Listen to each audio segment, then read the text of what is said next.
ndifuna kufanana ndi Yesu khalidwe langa. Ndifuna kufanana ndi Yesu khalidwe langa, khalidwe langa, khalidwe langa ine. Ndifuna kufanana ndi Yesu khalidwe langa, khalidwe langa ine. Ndifuna kufanana ndi Yesu khalidwe langa. Ndiulandile okondedwa omvera konse kumene muli. Heneleke Ichale mtumiki wanu Believer. Lero pa 4 February 2025, movie wachiponyeponye, subtopic kukhutitsidwa. Miyambo chapter number 5 verse number 15 mpaka na verse number 19. Verse number 15, Bible ilina kuti, imwa madzi amchitsime mwako ndi madzi oyenda amkasupe mwako. 16, kodi magwero ako ayenera kumwazika kunja ndi mitsinje ya madzi mphalala ikhale ya iwe wekha, si alendo okhala nawe ayi. Adalitsike kasupe wako, ukondwere ndi mkazi wokula naye, ngati mbawala yokonda ndi chinkhoma chachisomo. Mawere ake akukwanire nthawi zonse.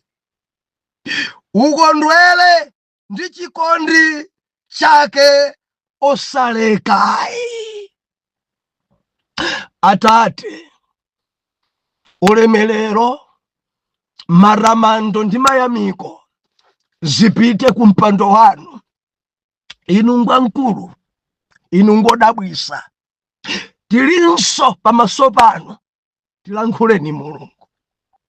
Tiphunzitseni Jehova. Tilangizeni Mulungu woyera. Dzudzulani Jehova, ndipo tidzamva m'dzina la Yesu. Amen. Believer, dzulo tinali pano ndipo tinatsindika dzulo. Dziko lavuta, makhalidwe au munthu dzachita usokonekera. Ndiye dzulo ife timaona kukhulupirika. Mwana wa Mulungu adzikhulupirika. Tikamanena kuti khalidwe la ana Mulungu adzikhala okhulupirika, mwana wa Mulungu believer adzikhulupirika.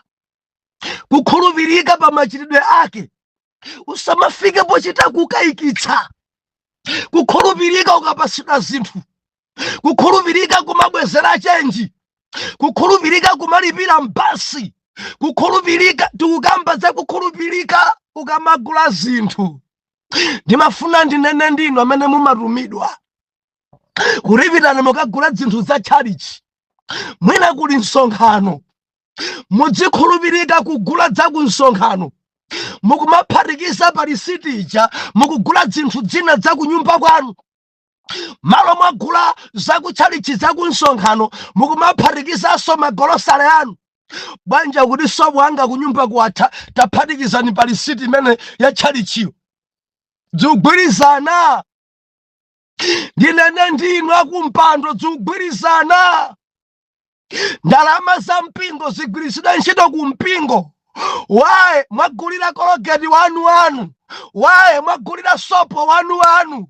Bwanji mwagula zipalasiro zina. Mwafika kumene animakonda zipalasiro ningogula mwaphatikiza palisiti ya chalichi. Milandu mulibe ndalama simumagwira ntchito. Marenga izizi zosonkha anthu ku nsonkhanozi. Mwamba kuphatikiza zanu kuphatikiza zanu bwanja lipatapata ndilibe tandiphatikizirani pompo. Mwamba kuphatikiza zanu mwamba kuphatikiza zanu ali kunyumba kukhwimwero atha tandiyikirani 2 liters muphatikize palisiti ya chalichi. Mukayankha ana Mulungu ali ndi khalidwe lapadera. Ana Mulungu amakhala okhulupirika. Ana Mulungu asafanane ndi dziko. Ana Mulungu adzichita mosiyana. Khalidwe muli bwanji asekretary a treasure muli bwa mukhulupirike ndi chuma cha mpingo. Mukhulupirike ni ndalama za mpingo. Khulupirikani ni ndalama za kwayala. Mukhulupirike ni ndalama za chigwirizano. Mukhulupirike nazo ndalamazo. Khulupirikani abusa sakukuonani. Achalede sakukuonani. Muli nokha nyumba mwanu amene akuona ndi Yesu. Chinyengo chilichonse pa ndalama ya mpingo tamvera. Diso la Mulungu ikuona. Ndimati ndilizaphelele khulupirika. Udzikhulupirika nsupa kubweza ngongole. Chifukwa ena ndinopemphera koma atambwali pa ngongole. Atambwali yenye mmachita kuzemba anthu. Mukamona kubwera ku andinaye ngongole kuze akubwera ku mbali basi pya basi kumakhala katambwali kacha kongoja zinthu zaeni. Ndikunena ndi angari kuchali chibaba koma muli ndi dzingongole thasi mukubwezera. Khalidwe mtundu wanji yochakhala ngongole osabwe utambwali. Khalani okhulupirika.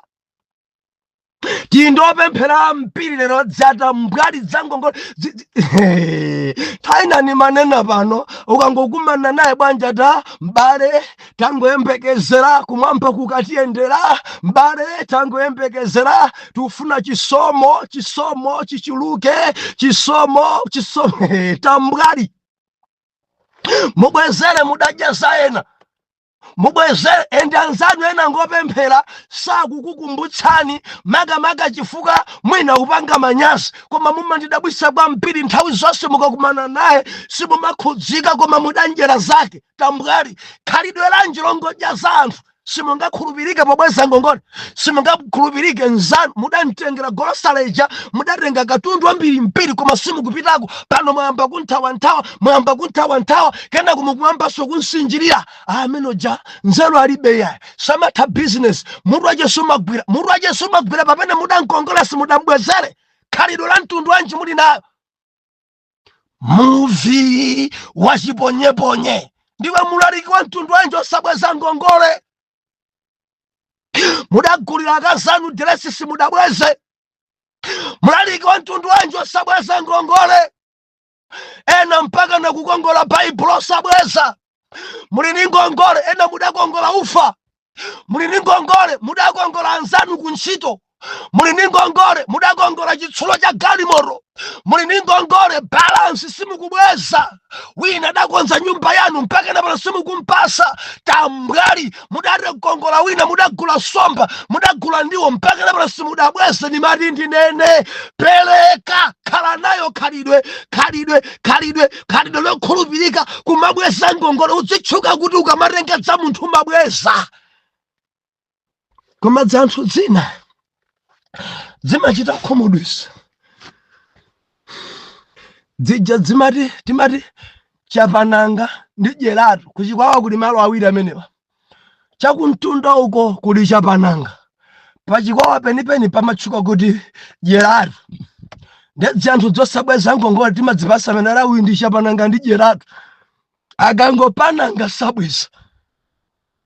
Ndimafuna ndinene mukudandaulidwa.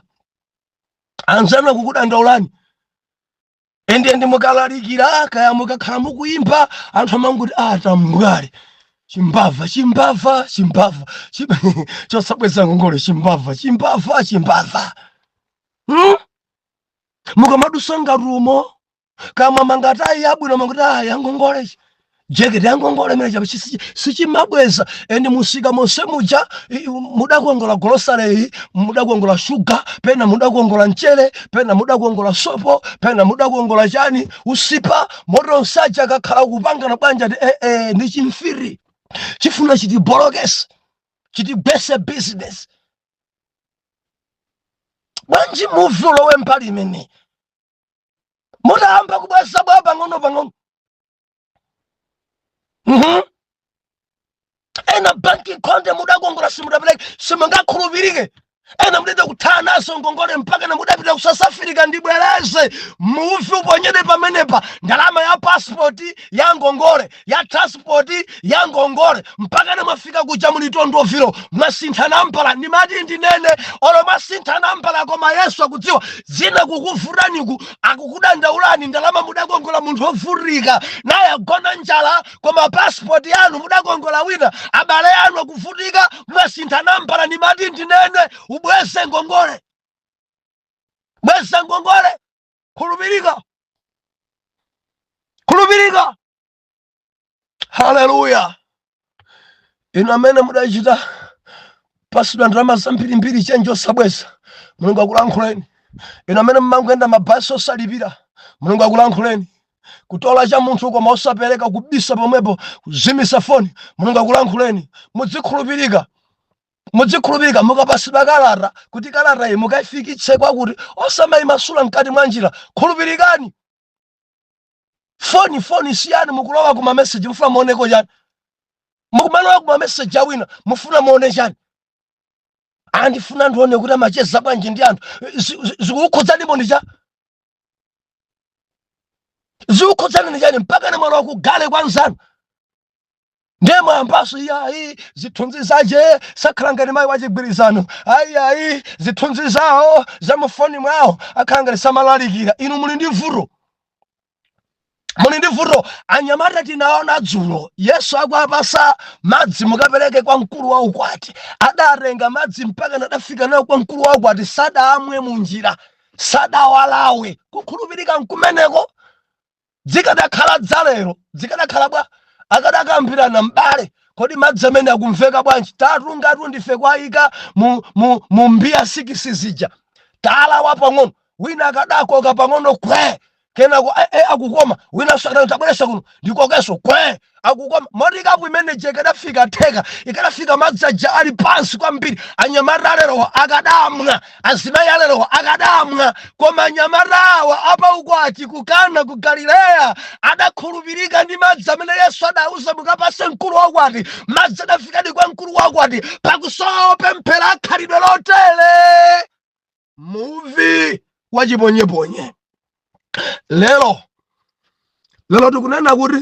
kukhutitsidwa dziko ladzadza ndi anthu osakhutitsidwa dziko mwadzadza anthu amene sakukhutira tili nawo mu mpingo oyimba kwaya koma sakukhutitsidwa amalalikira koma sakukhutitsidwa khalidwe la Chikhristu udzikhutitsidwa udzimva kukhutitsidwa ndi zimene Mulungu akupasa udzimva kukhutitsidwa ndi malo amene Mulungu akuika udzimva kukhutitsidwa kuti Mulungu ali nawebe program ngati nkukukweza akukwezani Mulunguyo ngati nkukudalisa akudalisani Mulungu ngati nkukupambanitsa akupambanitse Mulungu ngati nkukusintha ofesi akusinthe ndi yawe khutitsidwa ndi chimene Mulungu akuchita paiwe bilifani mafuna ndilize khwerere mzimu nolonse osakhutitsidwa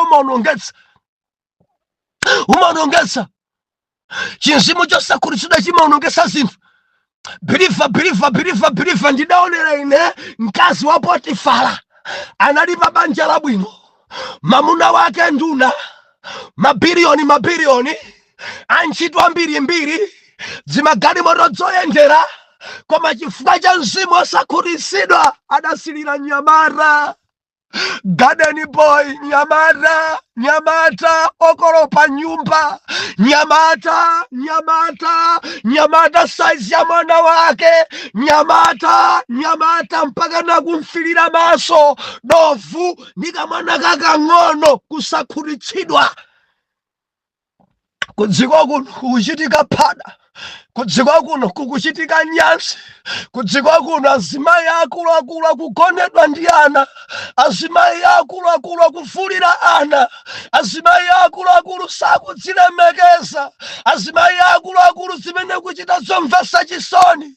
Ndi amayi adolika koma sachedwa kuvula, ndi amayi adolika ali pa banja, amayi achigwirizano, ndi amayi amvano yawa, koma lindi chinzimu cha mkazi wa Potifa. Kusakhutitsidwa. Mamuna ali naye koma kufunanso mamuna wa mwini. Kusakhutitsidwa. Banja linayo koma amasiriranso banja lanzake. Kusakhutitsidwa.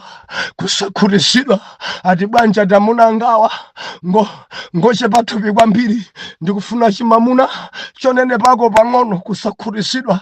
Mwina kuti amuna ngawa damaka ndikufuna mamuna oyera lako. Kusakhutitsidwa. Pamene ankakukwatira ankakufunsira, sudali kumona kuti ngwakuda dzoti ngonda sunkamuona eti mpaka nonde munanga kutalika kukonzesa, kutalika ngati chintengo, wewe ngati chintengo, ndikufuna kamamuna kamidia mukashoti bwino. Kusakhutitsidwa. Amuna onse wangofanana, kaya winayo ngwa mtali, kaya winayo ngonenepa, kaya winayo ngwa mfupi, kaya winayo ngoyera. Ndimati ndilisephele mzimu wosakhutitsidwa umakupanga kuona ngari ngosiyana. Jadzibambo dzangari dzimene dzikugonana ndi ana pano, jadzibambo zambiri dzikumapita masekondari, makolejimu, nkumakanamiza a principal, nkukauza kuti ndine ankulo amwana amene, ndipo kusukuluko amapasa mpata tachesani naye mpaka nakuti andiperekere tikadye lanchi apa mpaka ana palo jina yake lanchi apa. Kusakhutitsidwa. Akumagonana ndi ana sukulu mu dzina loti ankolo ndine mpenda sukulu, mutengese manamba afoni. Ana muli nawo tengani manamba afoni akumene akuchokera. Makamaka sukulu za boarding zogonera konko, mutenge manamba afoni mwina atatu pa mwana lesi, nkumayika muofesi mwanu kuti mwana uyu abale yake ndiawa, mafoni namba ndiawa. Pakabwera wina mu dzina la ankolo, mwasiya kucheza kandi pa khonde, inu muimbe foni kumudziko. Kodi kuno matumizako ankolo wadazi oyera abwera pa benzi. Kodi konko kuli ankulo oyera wadazi wa benzi wa plado walenja. Mudzamva kumudzadzidzimuka, no tilibe mbale ife wadazi, tilibeko ife kuno walenja.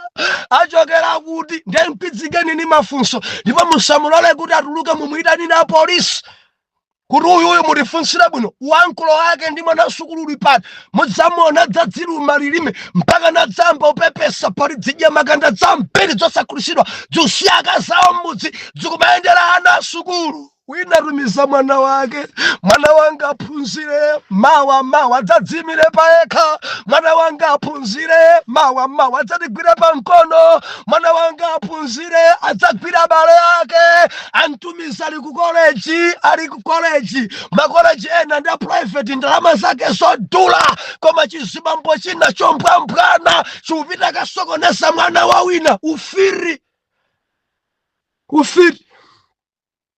ndidzadzibambo dzingari zimene zikuphana anzawo, zimene zikuonongana anzawo.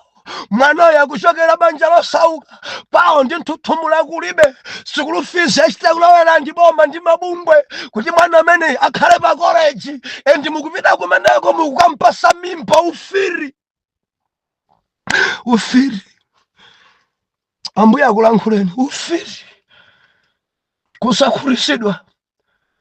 Akazanu anaphiri arani na nsuzi. Simukudziwa kuti akazi onse ngofanana.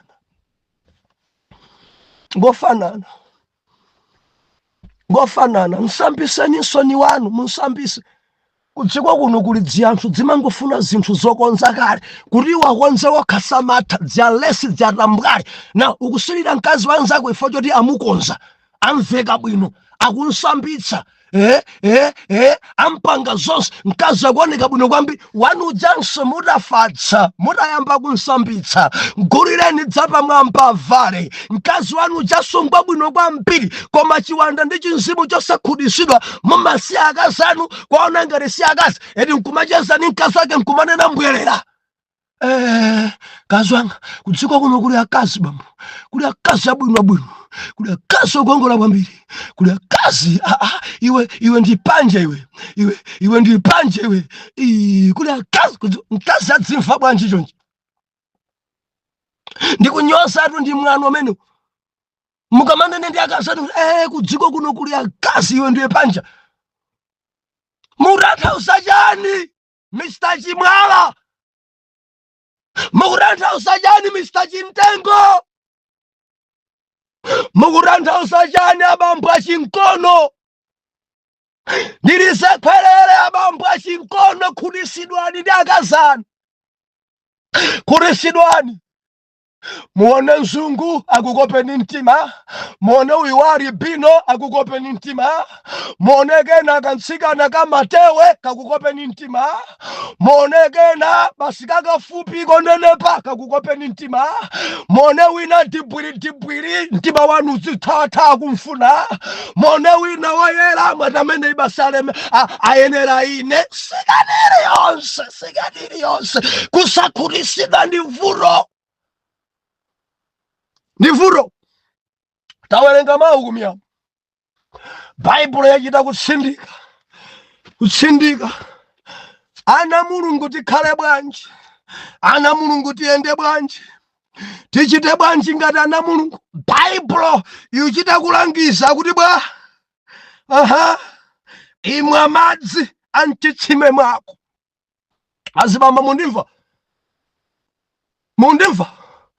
muri nchikhumbakhumba muri ndi ludzu ndi azimayi mumva dzilaka lako imwa madzi amchitsime mwako, imwa madzi amchitsime mwako. Osamagonana ndi ena kunja kwa uwari. Ndachita kutsindika pa m'buku la Miyambo madzi amchitsime mwako ndi madzi oyenda amakwalala mwako. Imandisangalatsa verse number 18 koma mloleni kuti pa 6 kuti kodi magwalo ako ayenera kumwazika kunja madala mitsinje ya madzi kodi ikwenera makwalala. Magwalo ako ayenera kumwazika kunja ndi mitsinje ya madzi makwalala. Ndi angari magwalala omwazika kunja ndinenatu ine ndi angari madzi awo ali makwalala. Ndi angari chifukwa chosakhutitsidwa. Ndi angari amene akasakhutira nawo akamaona mkazi wawo sakukhutira ngati ali pabanja, akakumana ndi mkazi wina unali kuti ndikadadziwa tikadakumana kalekale ndikadakwatira iwe koma amene ndinawo ku nyumbawu ndi dzinthu ndikadakwatira iwe moti enanu mukamayenda m'makwalalamu mumanyoza akazanu, mumatukwana akazanu, mumalalatira akazanu, amaoneka ngati akazanu si akazi moti akadati amve zonse zimene mukunena ndi akazi ena akazanu wa BP ikadakwera. Ndimati ndinene ndi oyera mtima khutisidwani ndi khalidwe la ana Mulungu, ndi khalidwe la Chikhristu, kukhutisidwa ndi mkazi amene Mulungu akupasa.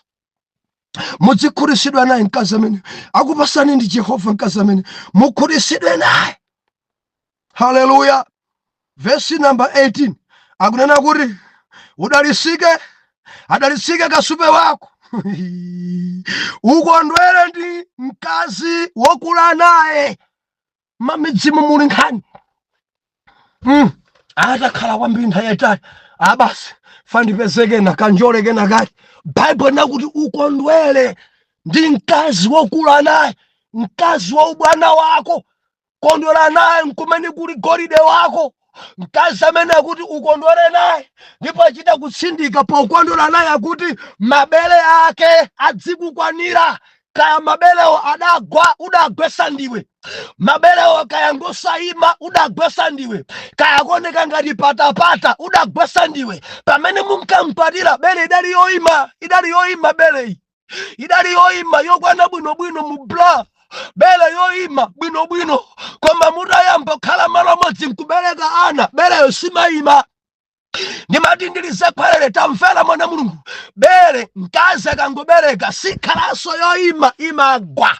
Mwana woyamba kugwa, mwana wachiwiri kugwa, mwana wachitatu kugwa. Ndemuka mayiona ngati patapata, mayipangisa kupatapata ndinuyo. Bible nakuti mabele yake adzikukwanira.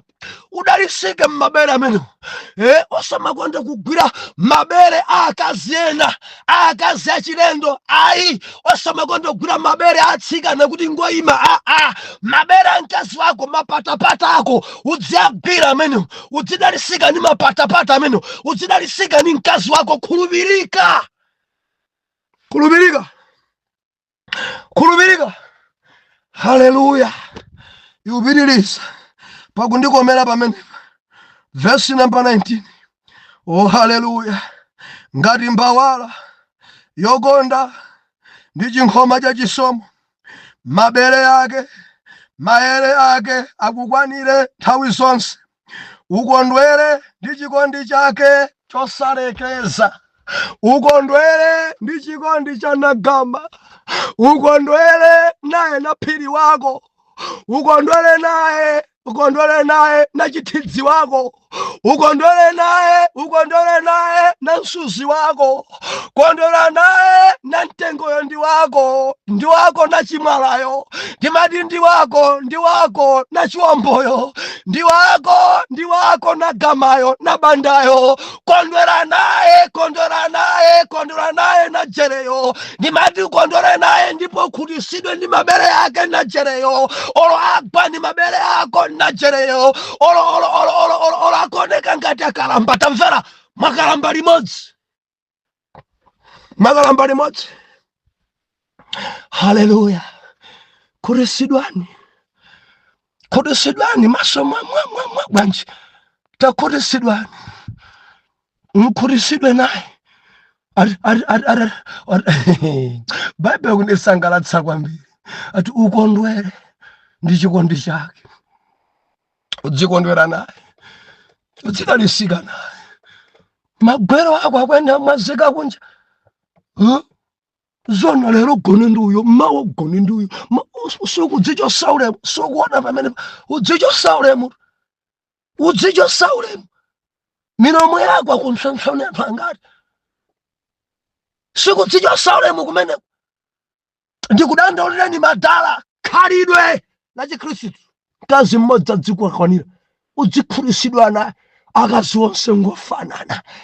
onse ngofanana, amangosiyana kuti wina ngonene pa tipwili, wina ndi wasilimu, wina ndi wamtali, wina ndi wamfupi. Ndiye kusiyana kwake, wina ndi mzungu, wina ngwakuda. Inde zimangosiyana zimenezi, koma chenjezo yanga kwa azibambo, kondwerani naye ni mkazi wanu. Mabele yake akukwanireni, mgulireni bra aima. Atishe likabuno kaja mabele aima, koma kuti bwere ngati yakale yantsika na sizitheka. Chifukwa muda igwesa ndino, sizija zoti basi tipite kuchipatala tikapanga operation ubwerese mabele atsopano. Zimene zija nzoyipa. Ambuye akulankhuleni mabere omwe wakwana dalitsika nawo, mkazi emwe akwana dalitsika naye, ukhulisidwe naye natembo wako ukhulisidwe naye, ludzu yako zithela panatembo, njala yako zithela panatembo, zikhumbiso zako panatembo, khulisidwa ndi natembo, khulisidwa naye natembo, kuyera kwake kukukwanire, kuda kwake kukukwanire, kutalika kwake uzidalitsika nako, kufupika kwake uzingudi ameni, ndi mkazi wako akazi onsewa